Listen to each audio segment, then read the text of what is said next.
When you have combined variations, you're combining inverse and direct variations into a single expression. So the word jointly means it's like a direct variation, so you're going to use multiplication. If you have an inverse, it's division. So the main thing to remember here is that jointly means multiplication, inverse means division, and the k is always going to be in the top. So if z varies jointly with x and y, k is going to get multiplied to x and y. Z varies jointly with x and y and inversely with w. So x and y are jointly, so they're going to be multiplied together with the k in the top, and inversely, the w will be in the bottom. Z varies directly with x and inversely with the product of wy. So directly is going to be in the top, x is in the top, wy is in the bottom since it's inversely. Okay, so basically jointly and directly is the top, inversely is the bottom. K always goes in the top. Okay, so k always on top. Okay, and then we had jointly / directly is going to be multiplying, which is going to be in the top of your fraction. If you have inversely, that means that it's division, and it's going to be in the bottom of your fraction.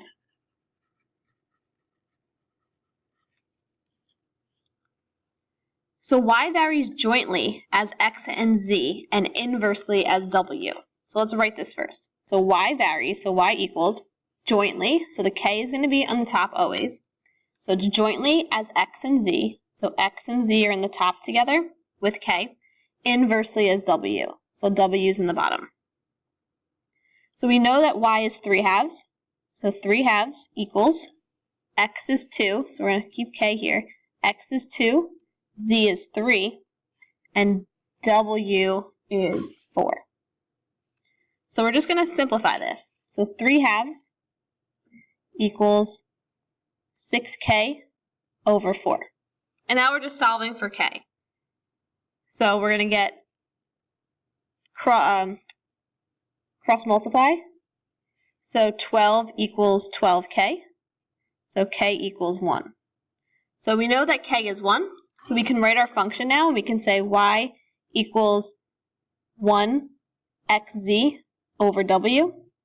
And then we're going to plug in to find y. So find y when x is 5, z is 1, and w is 7. So y is just going to be 5/7.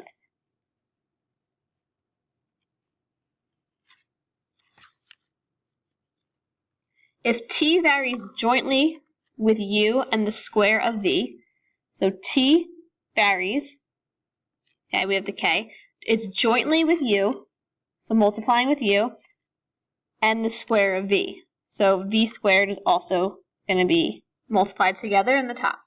Okay, there's nothing in the bottom, there's no inverse here. Plug in what we know. T is 1152. K is k. U is 8. And v is 4. And we have to square that one. So when we go to write this, we have 1152 is equal to 128k. So we're going to solve for k. And we get that k equals 9.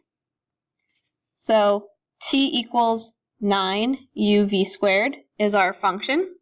And now we're going to find t when u is 5 and v is 5. So we get t equals 1125.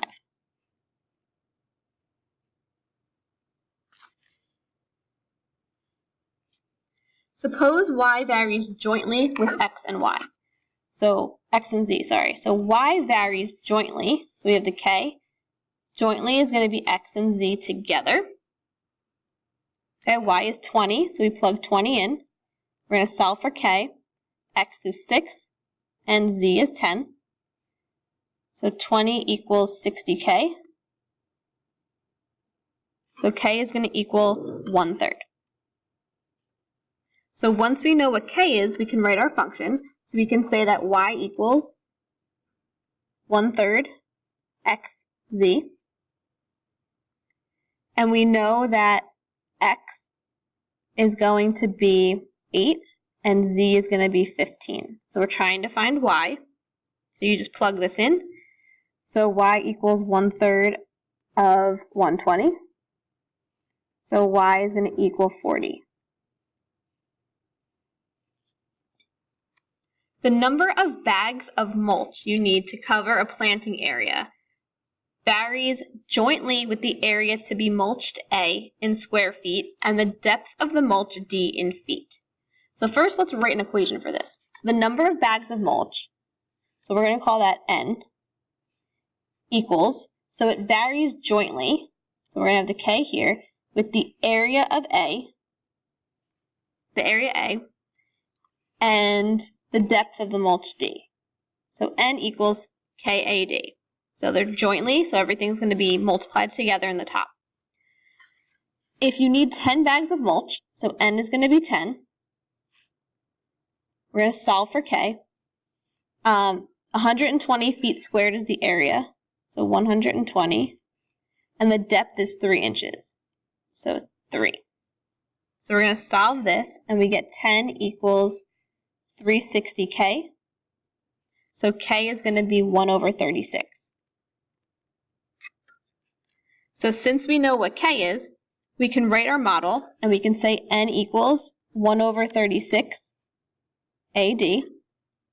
And in this case, we know what A and D are going to be, because it says how many bags do you need to mulch 200 feet squared, so that's our area, to a depth of 4 inches.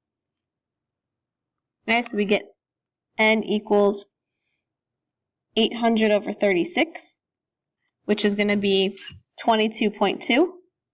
So we're going to say about 23 bags.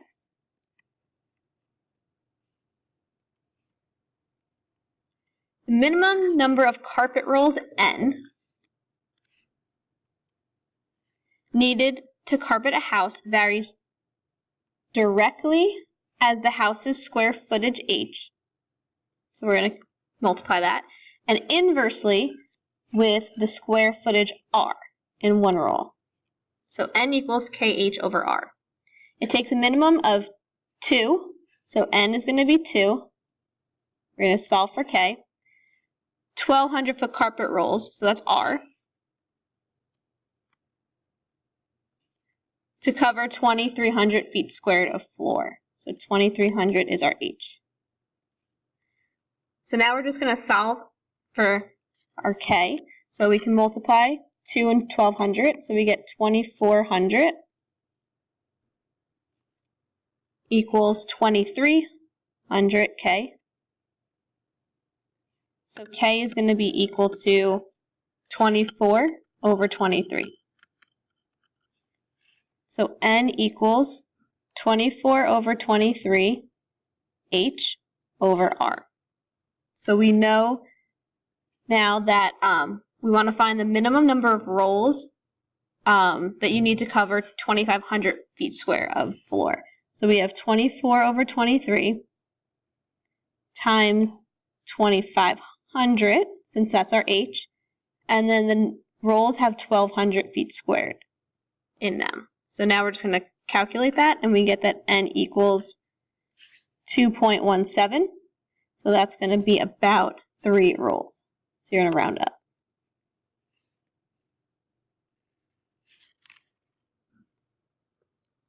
The number of buckets of paint, N, so N equals, needed to paint a fence, so it varies directly with the total area, so A, and inversely with the amount of paint, so over P. It takes 3 1-gallon buckets, so N is 3. We're going to solve for K. So it takes 3 1-gallon buckets to paint 72 square feet of fence. So the area is 72, and then P is 1, because it's 1 gallon. So 3 equals 72K. So K equals 1/24. So N equals 1/24 A over P. So how many 1 gallon buckets will be needed to paint 90 square feet of fence? So N equals 1 over 24. We want to paint 90 square feet of fence, and we have 1 gallon buckets. So N is going to be equal to 3.75, which is about 4 buckets.